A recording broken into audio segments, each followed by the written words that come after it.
महाराष्ट्रात स्थानिक स्वराज्य संस्थांच्या निवडणुकांचा मोसम रंगत चाललाय.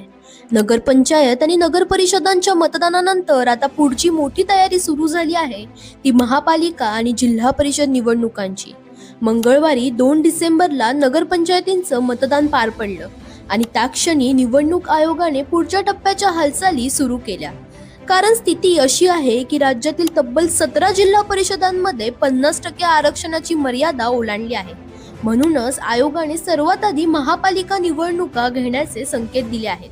विश्वसनीय सूत्रांच्या माहितीनुसार 15 डिसेंबर पासून महापालिका निवडणुकांना सुरुवात होऊ शकते. ही प्रक्रिया 10 जानेवारी पर्यंत चालेल आणि त्यानंतर 5 जानेवारी ते 31 जानेवारी या दरम्यान जिल्हा परिषद निवडणुका होणार असल्याची चर्चा आहे. याच दरम्यान अजून एक महत्त्वाची गोष्ट, नगरपंचायत आणि नगर परिषद निवडणुकीचा निकाल 21 डिसेंबरला जाहीर होणार आहे. म्हणजेच तो निकाल येण्याआधीच महापालिका निवडणुकीची अधिकृत घोषणा होण्याची दाट शक्यता आहे. निवडणूक आयोगाकडे वेळ खूप मर्यादित आहे, फक्त 50 ते 52 दिवस.